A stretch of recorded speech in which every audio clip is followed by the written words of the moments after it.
Collectorate में बजरंग दल के प्रांत संयोजक विकास त्यागी ने बच्चों का गेम के माध्यम से कराए जा रहे धर्मांतरण को लेकर दिया बयान। दी जानकारी आपको बता दे, बजरंग दल के प्रांत संयोजक विकास त्यागी कलेक्ट्रेट कार्यालय पहुंचे, जहां पर उन्होंने बच्चों का गेम के माध्यम से कराए जा रहे धर्मांतरण को लेकर बड़ा बयान दिया, जिसमें उनका कहना था कि यह बहुत ही गलत है और सभी अभिभावकों को अपने बच्चों का ध्यान रखना चाहिए कि वह क्या कर रहे हैं। साथ ही साथ उन्होंने यह भी कहा कि भारत सरकार और उत्तर प्रदेश सरकार इस मामले का संज्ञान लेकर दोषियों के विरुद्ध कठोर कार्यवाही करे।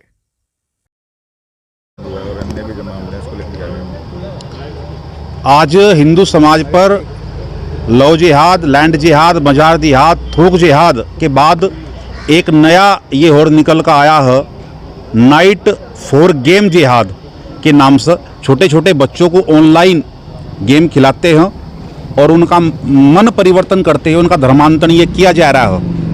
बहुत ही चिंता का विषय है। माता पिता को, अभिभावकों को अपने बच्चों पर ध्यान रखना चाहिए कि हमारा बेटा ये क्या कर रहा है, क्योंकि जब पता चलता है, जब बेटा पूरी प्रक्रिया से और ये गुजर जाता है और पूरी तरह से उसका धर्म परिवर्तन और ये हो जाता है, ये बहुत चिंता का विषय है। हिंदू समाज मोहम्मद बिन कासिम 712 से लेकर 2023 यानी 1311 वर्षों में और इस्लाम के कारण आज कितना अत्याचार इस हिंदू समाज पर और ये हो रहे हैं, किस प्रकार से हिंदू समाज का दोहन किया जा रहा है, किस प्रकार से हिंदू समाज को आज टारगेट करके निशाना बनाते हुए और इस तलवार के बल पर, बंदूक के बल पर, बारूद के बल पर और ये लोग कर रहे हैं, चिंता का विषय है।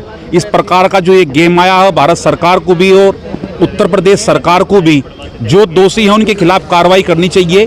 विदेशी षड्यंत्र हैं, विदेश से तार जुड़े हुए हैं, इन पर बड़ी कार्रवाई करते हुए इनके खिलाफ कड़ा से कड़े एक्शन लेते हुए सरकार को तुरंत कार्रवाई करनी चाहिए। बताया कि लव जिहाद हमारी भोली भाली बहनों को, बेटियों को ये अपने प्रेम जाल में फंसा रहे हैं और एक के बाद एक कोई गिनती नहीं कि कितनी अपने चंगुल में फंसाते हैं और केवल एक साक्षी हत्याकांड नहीं बल्कि अनगिनत संख्या में रोज प्रतिदिन हमारी बहन बेटियों को और लव जिहाद के नाम पर और इनका जो कत्लेआम किया जा रहा है, चिंता का विषय है। सहारनपुर के वार्ड 35 जवाहर पार्क में रजनीश के सामने वाली सड़क एवं ward 28 Bajoria road, hospital road स्थित चर्च कंपाउंड में विधायक निधि से निर्मित सीसी सड़क का निर्माण कराया गया, जिसका उद्घाटन सामूहिक रूप से नगर विधायक राजीव कुंवर, नगर निगम महापौर अजय सिंह एवं पूर्व महापौर संजय वालिया द्वारा किया गया। इस अवसर पर विधायक राजीव कुंवर द्वारा संबोधित करते हुए नगर के पिछड़े क्षेत्रों को प्राथमिकता पर रखते हुए वे अन्य क्षेत्रों के विकास को सुनियोजित ढंग से कराने की बात कही गई। इसके साथ साथ महापौर अजय सिंह द्वारा विधायक निधि, नगर निगम एवं अन्य विकास संबंधी निधियों द्वारा सामूहिक रूप से नगर के विकास की बात कही गई।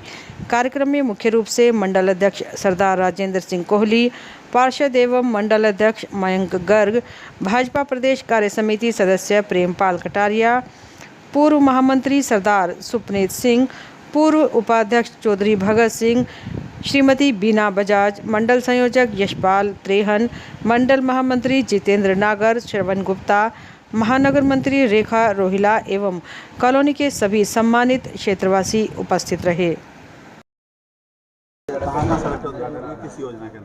आज विधायक निधि के द्वारा मेरे द्वारा हमारे नवनिर्वाचित महापौर श्री डॉक्टर अजय कुमार जी के द्वारा, पूर्व महापौर आदरणीय संजीव वालिया जी और पार्टी के समस्त पदाधिकारी सुपनीत सिंह जी, भगत सिंह जी, हमारे मंडल अध्यक्ष मयंक गर्ग जी, राजेंद्र कोहली जी, यशपाल त्रेहन जी द्वारा विधायक निधि से 2 सड़कों का उद्घाटन किया गया है। चर्च कंपाउंड के अंदर, जो कि सड़क बहुत खराब हालत में थी, ऐसे जवाहर पार्क के अंदर एक सड़क का उद्घाटन किया गया है।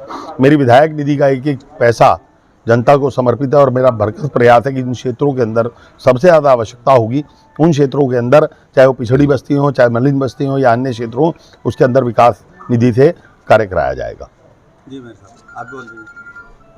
आज जैसे कि अपने माननीय विधायक सरदार राजीव कुंवर जी ने बताया, 2 सड़कों का उद्घाटन किया गया, एक जवाहर पार्क में और एक अभी आप देख रहे हैं चर्च कंपाउंड में। और बड़ी सारी और भी समस्याओं के बारे में हम तीनों लोगों को और भी पदाधिकारियों को लोगों ने रूबरू कराया है और कुछ बातें भी रखी है, जिसके लिए हमने उनको आश्वस्त किया है कि किसी भी योजना के तहत, चाहे विधायक निधि हो या नगर निगम के द्वारा, उन सब कार्यों को कराने का कार्य किया जाएगा। Thank you.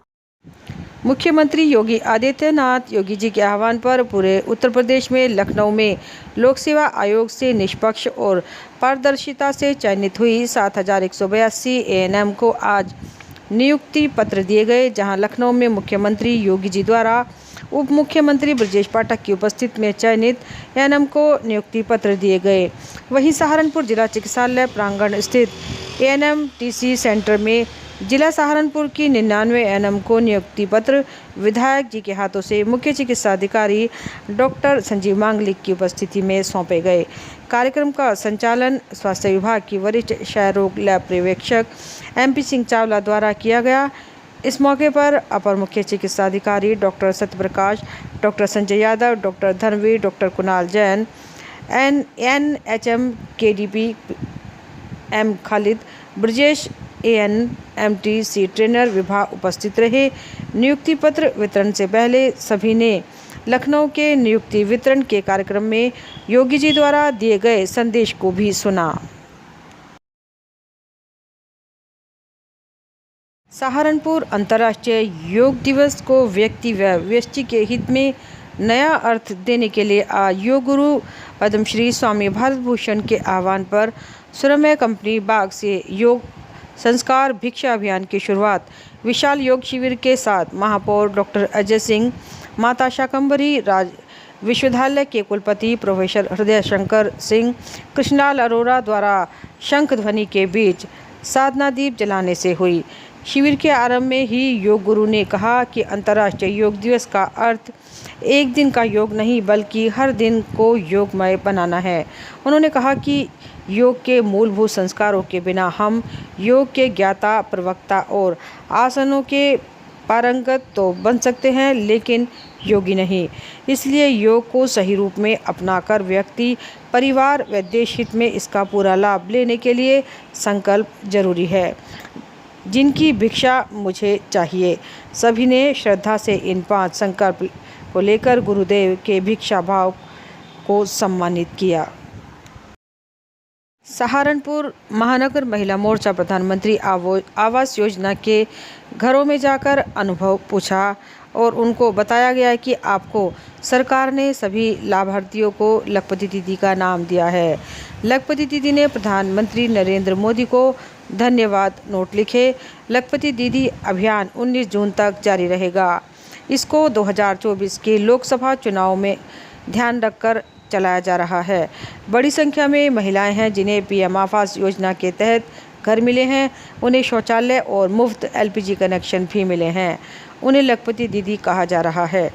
भाजपा कार्यकर्ता इन महिला लाभार्थियों से मुलाकात कर और मकान मिलने के बाद उनके जीवन में आए बदलाव के बारे में जानकारी ले रहे हैं और पार्टी कार्यकर्ता बातचीत के छोटे-छोटे वीडियो रिकॉर्ड कर उसे पार्टी के केंद्रीय नेतृत्व को भी भेज रहे हैं। हम उनसे योजना के तहत घर उपलब्ध कराने के लिए PM को धन्यवाद व्यक्त करने के लिए एक पत्र धन्यवाद मोदी जी लिखने का आग्रह भी कर रहे हैं। आरती जी ने कहा, जो लोग लिखने में सक्षम नहीं हैं, बहनें उनके विचार पूछकर उनकी ओर से पोस्टकार्ड पर लिखकर और उन्हें PM मोदी जी को भेजेंगे। उन्होंने कहा, लाभार्थियों की उनके घर के साथ नमो ऐप पर तस्वीर भी पोस्ट की जाएगी।